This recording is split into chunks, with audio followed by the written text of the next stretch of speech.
The night before my sister's wedding, my mom banned me with a single line. I smiled, canceled a booking, sent out one email, and walked away. By sunrise, my phone exploded, 32 missed calls and one voice note that made my blood run cold. I hit play, then everything changed. I'm Ava Hart. I'm 28 years old, and I work as an interior designer in Seattle. People usually describe me as the responsible one, the calm one, the sister who never makes a scene. I used to believe that too. I thought holding things together quietly was strength. I thought staying in control meant staying quiet. But I've learned silence can be a slow way to disappear. And that love, when twisted with control, can hurt more than hate. My sister, Chloe, is 2 years younger than me. She's vibrant, magnetic, and effortlessly charming. She's also a successful fashion influencer with a massive following. Chloe doesn't walk into a room. She enters like she's already being filmed. She's always been that way. Our mother, Elaine, adored it. From childhood, Chloe could do no wrong. Mom beamed at her school art projects, bragged about her social media growth, showed off every photo shoot like it was a Vogue cover. Me? I was the kid who remembered to pack Chloe's lunch, who stayed home when she forgot her jacket, who cleaned up after our mother's dramatic tantrums. I was the one who fixed things emotionally, practically, financially. Even as adults, I was the one who covered our dad's missed utility bills or helped Chloe when her rent ran short because a sponsorship was delayed.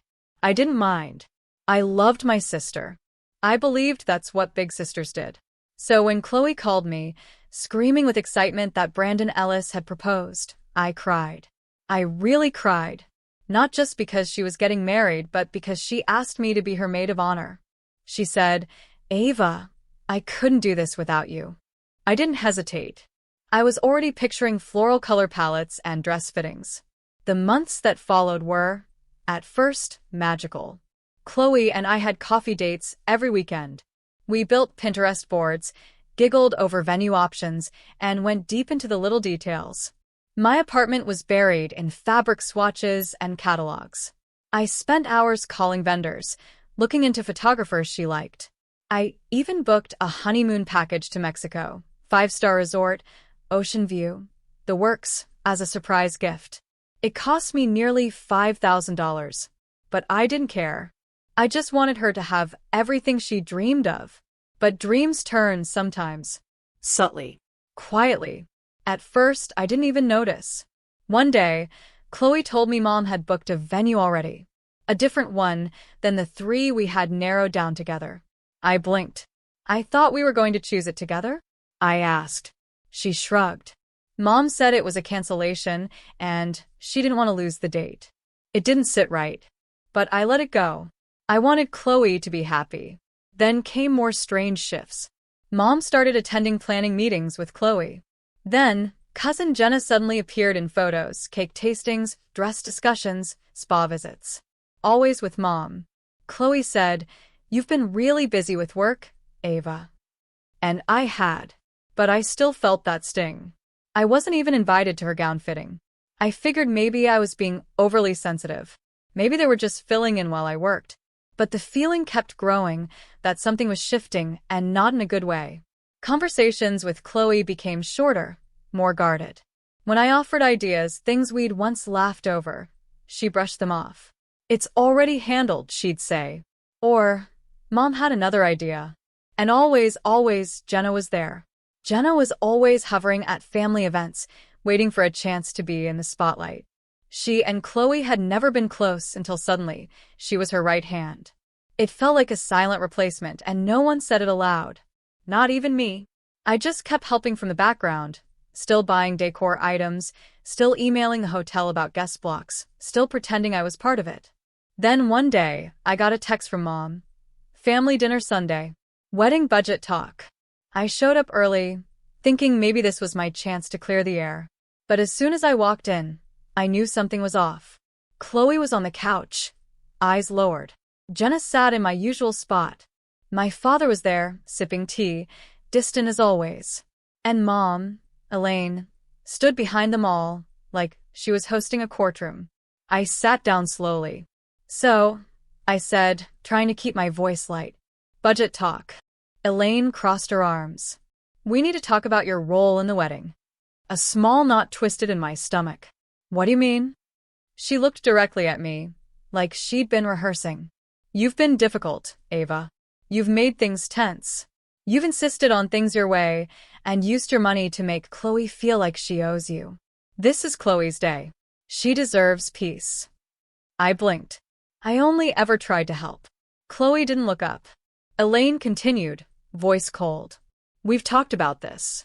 And Chloe agrees. It's best if you're not part of the wedding at all. I felt everything still. Not part of it. I repeated. Not as maid of honor. Not as a bridesmaid. Not even as a guest, she said. We've asked Jenna to take your place. I looked at Chloe. Is that true? Her lips parted, but no sound came out. She nodded. Barely. And Dad? He kept sipping his tea, eyes on the floor. I should have cried. I should have shouted.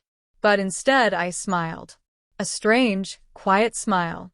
Because in that moment, something inside me shattered. Not out of rage. Out of clarity. They had erased me. Quietly. Cleanly. And I was done. I stood up. Okay, I said. Message received. Then I walked out. And as I drove home, something settled in me that I hadn't felt in years. A cold, sharp certainty. This wasn't the end of the story. It was the start of a different one. My story. And I was going to take back everything they tried to steal. I didn't cry that night. Not a single tear. I drove home in silence, the city lights blurring past as if the world itself wanted to move quickly through what just happened. But inside me, things had never been so still. That smile I left with? It wasn't for them. It was for me. It was the moment I realized I didn't need to prove anything anymore. I had given everything, my time, my money, my heart, and they decided it wasn't enough. No, worse. They decided I was too much. Back at my apartment, I sat at the kitchen table for hours. I didn't eat. I didn't even take off my coat. I just stared at my phone. Texts from Chloe? None. Missed calls from Mom? Of course not. I opened my banking app and began pulling up the wedding expenses. The flowers I paid the deposit for, $1,100. The hotel guest block reservation, $1,750.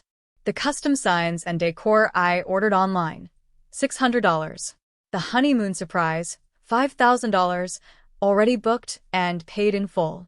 And that didn't include the smaller things. Favors, printing, courier fees. Altogether, I'd spent just over $9,200. Quietly, willingly, because I thought I mattered. I stared at the final amount, and something shifted inside me. Not bitterness. Not sadness. Strategy.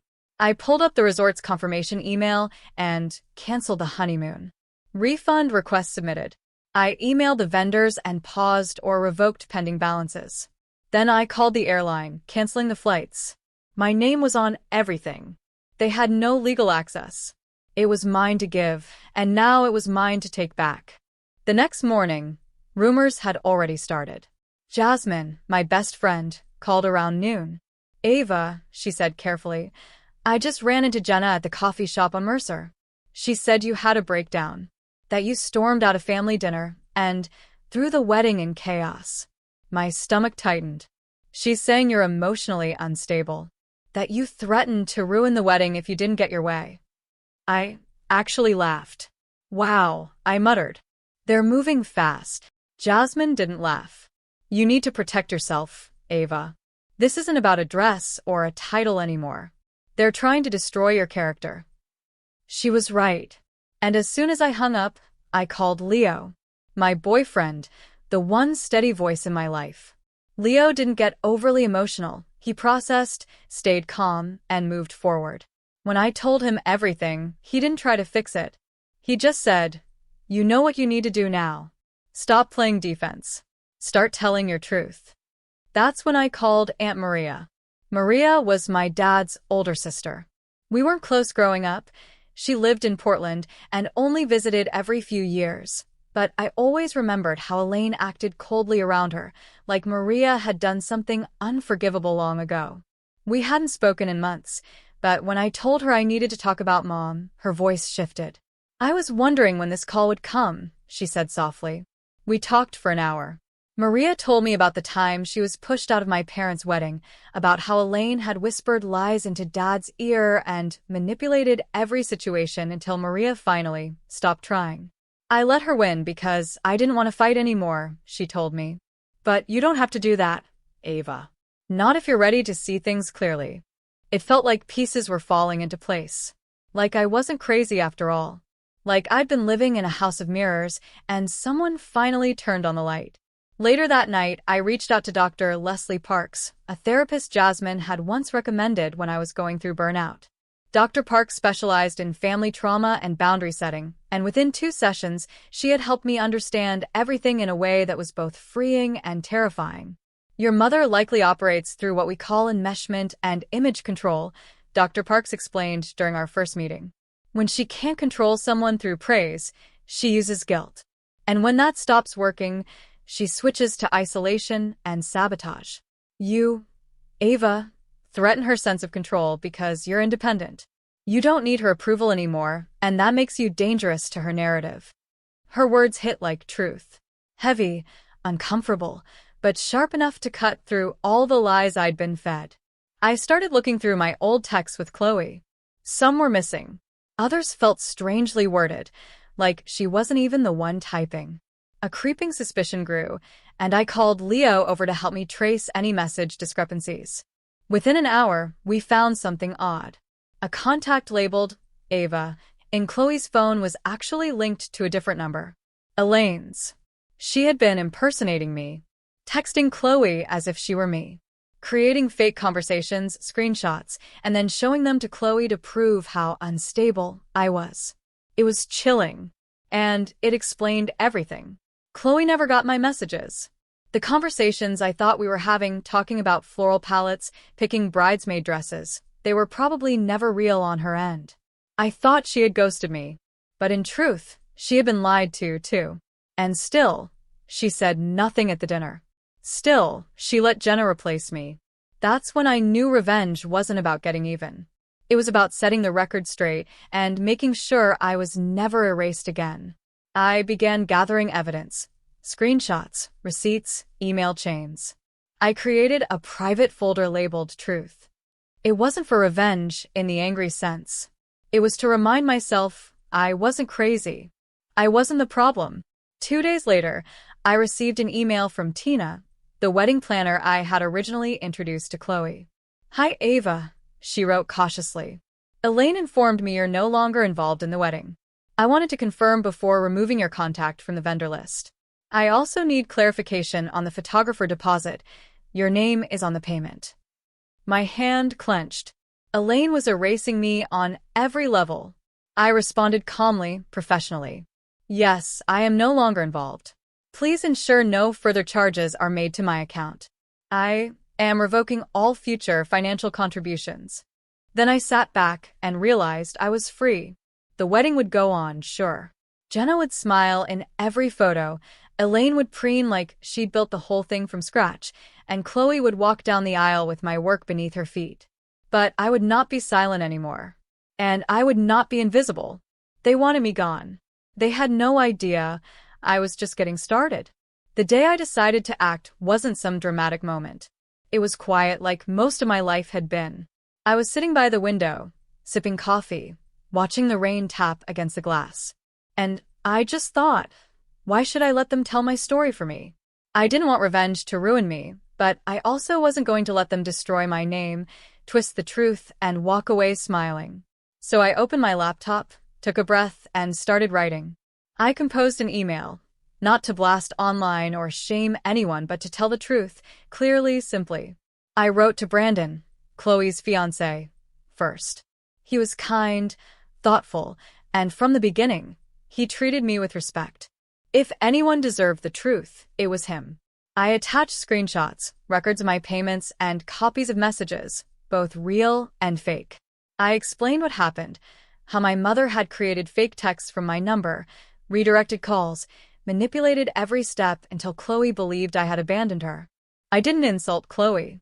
I didn't accuse Brandon of anything. I just told the truth. I sent similar messages to a few of Chloe's closest friends, people I knew had heard the twisted version. I also messaged a few of her brand sponsors who had been in contact with me for wedding collaborations before Elaine took over. Again, no insults. Just documentation, facts. I let them decide who they believed. Then I scheduled a post. Just one. On my Instagram, where I had less than 1,000 followers and mostly shared design tips and quiet moments. I uploaded a photo of a blank notepad with a pen resting on top. The caption read, "Sometimes you do everything right, give, support, love, and you're still erased." This week, I was removed from my sister's wedding after contributing emotionally, financially, and creatively for months. I was replaced, lied about, and silenced. But not anymore. The truth matters, even when it's inconvenient. And if you've ever been cast out of your own story, know this. You still get to write the ending. I turned off comments, closed the app, and put my phone down. The next day, everything exploded. Jasmine called me first. Ava. You won't believe it. Chloe's brand rep for linen and Flair just backed out of their partnership. I heard through the PR grapevine they saw your post and the email. Quiet, professional, but clear. It hit hard. Then Leo texted me. Chloe's wedding planner just dropped out. She's saying it's due to a conflict of values. I was stunned. I hadn't asked anyone to quit. I hadn't begged for sympathy. But the truth, just the plain truth, had started unraveling the fantasy they'd tried to build. Then Brandon called. I hesitated, unsure whether to answer, but I picked up. Ava, he said, his voice serious but not angry. I just read your message and saw everything. I had no idea. I believe you, I said quietly. I need to talk to Chloe, he continued. But thank you for coming to me directly. I'm sorry this happened to you. You didn't deserve it. None of this was ever about ruining her, I said. I just couldn't let myself be erased. That evening, I heard from Chloe. At first, it was just a text. We need to talk. Please. I ignored it. I wasn't ready.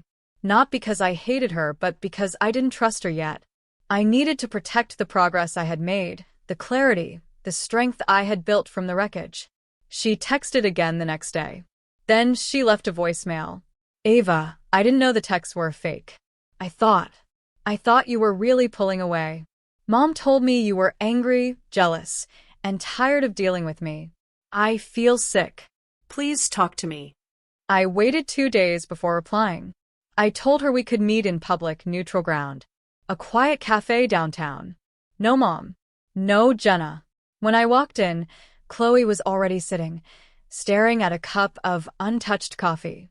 She looked tired. Not glamorous, not filtered, just real. Ava, she said, standing up as I approached. I don't even know how to start. Try with the truth, I said, sitting down.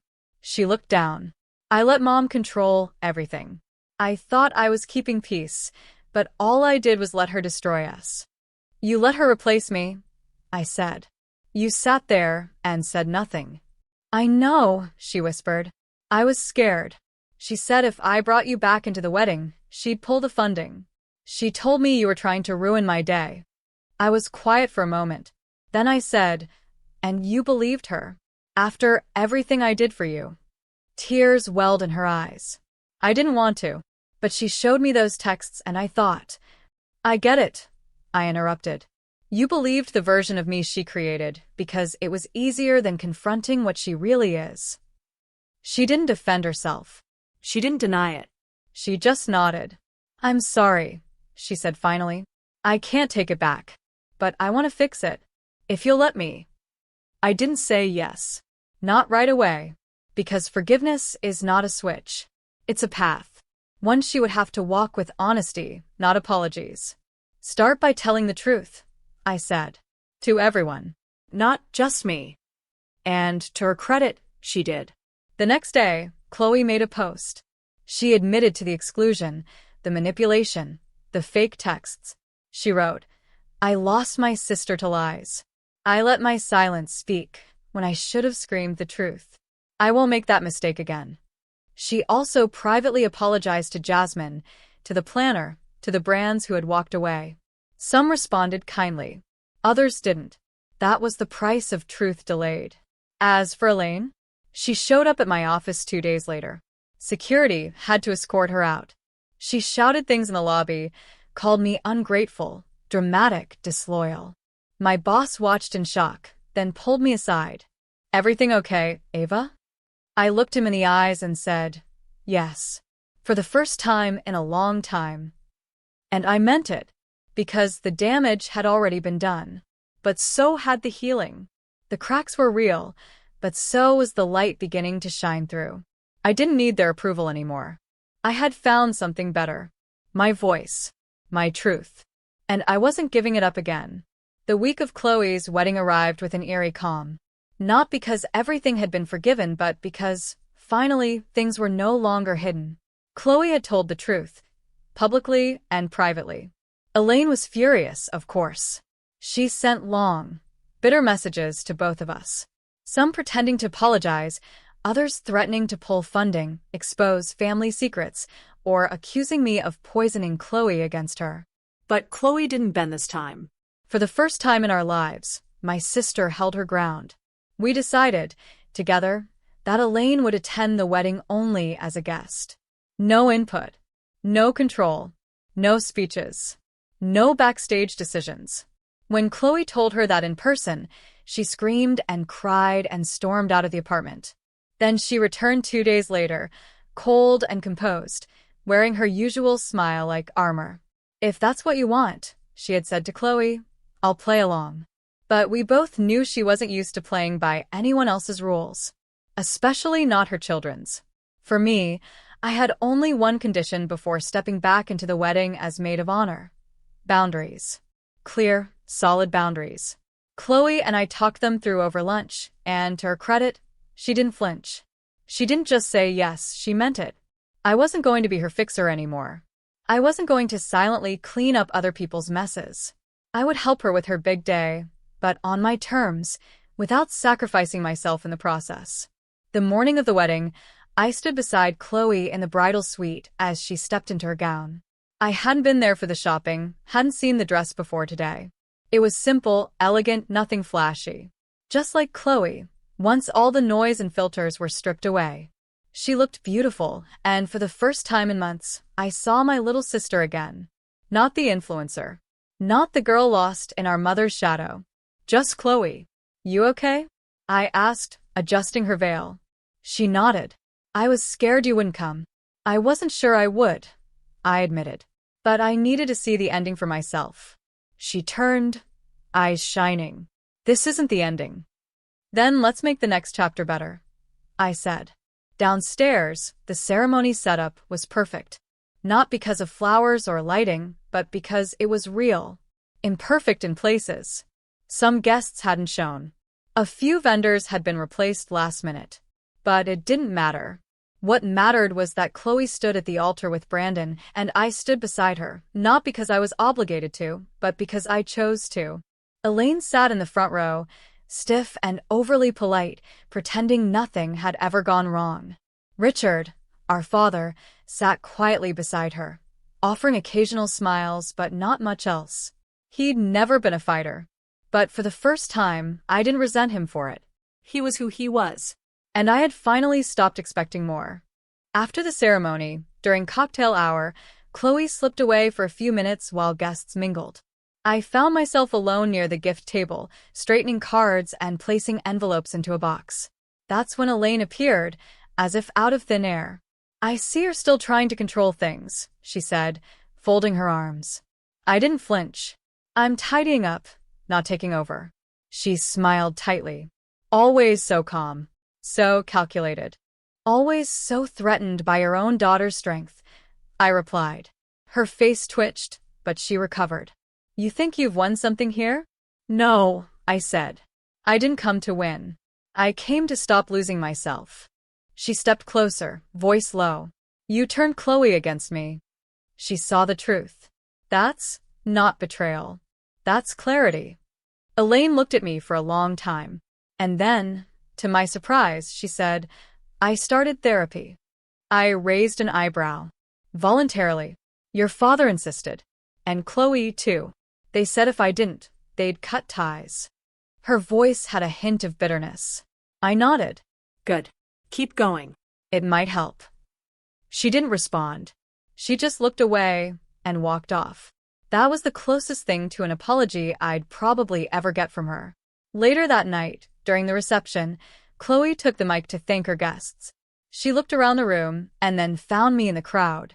There's one person I need to thank more than anyone, she said. Not just for this wedding, but for everything she's done for me, even when I didn't deserve it. Ava, thank you for being my sister, even when I forgot how to be yours. I didn't cry. I thought I would, but I didn't.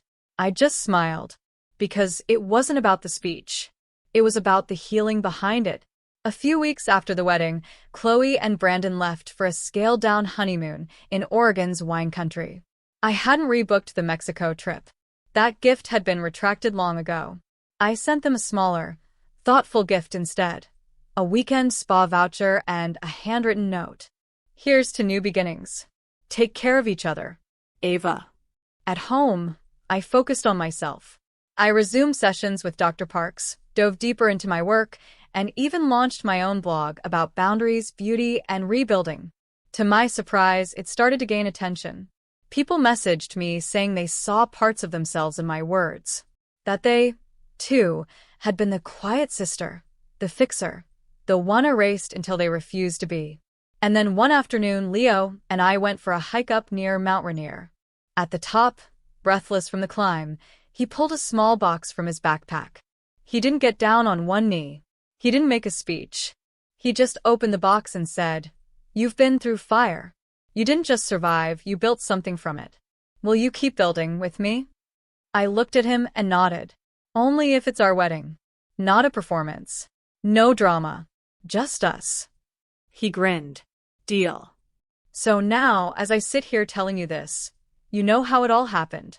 How the betrayal burned, how the silence stung, and how the truth saved me. Not everyone gets a neat ending. Some wounds stay tender. My mother still slips into old patterns. My father still stays quiet. But Chloe and I, we talk now. Honestly. Carefully. We're rebuilding, not because we have to, but because we choose to. I once believed that being the good sister meant staying quiet, giving more, shrinking smaller. But I've learned the strongest thing you can do is know your worth and never let anyone rewrite your story again. That's what I did. And that's what I'll keep doing.